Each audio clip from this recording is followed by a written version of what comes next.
Queen Elizabeth II once said, "Grief is the price we pay for love."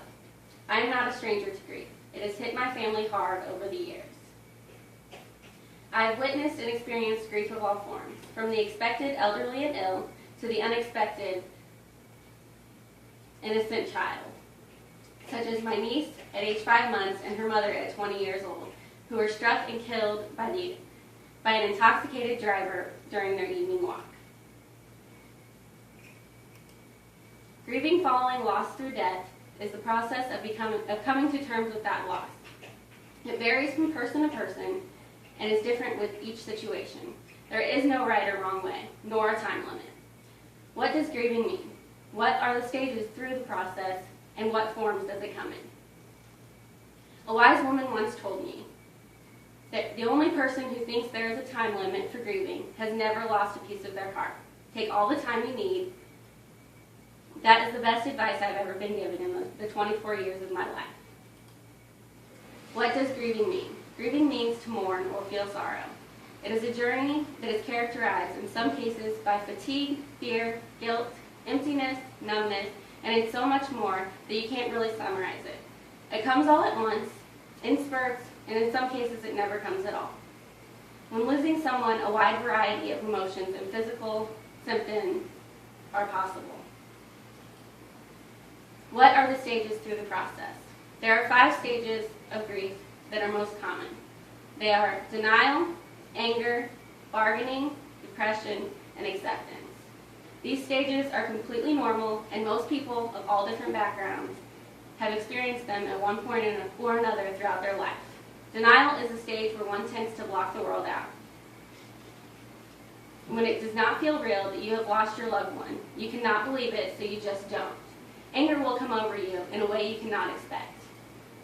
You may be upset with God for putting you through this, the deceased for leaving you even though they couldn't help it, and in some cases, a healthcare provider for not preventing it to begin with.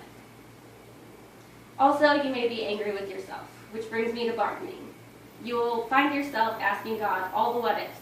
If I did this, then would they still be here? Depression is somewhat expected, and it sets in with a sense of emptiness, overwhelming feelings, sadness, and sometimes all you need are with overwhelming feelings and sadness. Sometimes all you need is a hug or some reassuring words to lift you up. In the end, through all of the stages is acceptance. All that is left is the memories and to celebrate the life, no matter how long or short that may have been. Please remember, these stages are not standard. You may or may not experience them in whatever order. All that truly matters is that you are on the road to acceptance in whatever way that works for you. What forms does it come in? There are different forms of grieving, the most common being uncomplicated. Individuals experiencing this form of grief typically accept loss in a quicker time frame. In most cases, it includes the process of figuring out and establishing meaning to the life without that loved one who's passed. It is never easy to let go of someone. However, when they are suffering after living a full life, let them go and find comfort. Uncomplicated grief, in most cases, is a result of an expected loss, one that has been anticipated for a period of time and has been prepared for. The second form of grieving is complicated, also known as traumatic grief. It affects approximately 10% of people working through this process. Complicated grief is prolonged, intensified, and it usually does not lead to acceptance of that lost loved one. It may cause the individual who is grieving to alienate themselves from others and have no desire to interact with anyone other than the departed. Death is a natural part of life. Everyone is faced with it at some point or another. However, if a young child is taken in an instant, it is not natural. Devastating is the word that comes to mind when I think of this. A child has yet to live their life or experience the world and all it has to offer.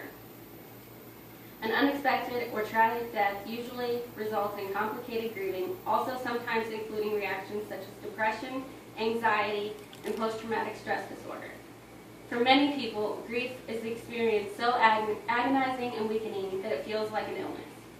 When someone is experiencing this form of grieving, it is recommended to see a specialist to help and guide them through the grieving process, rule out any possibility of mental disorders, and prescribe any medications that are necessary.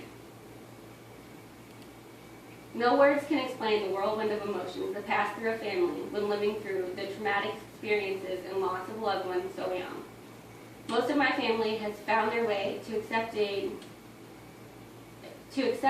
throughout the past 8 years. Unfortunately, my brother still suffers from losing his whole family in an instant. Looking back, after my grieving process, I would not change a thing. I am so thankful I had my niece and my sister-in-law, no matter how long or short that time was. I got to love them. To live a life without grief, you would have to live a life without love, and a life without love is not worth living.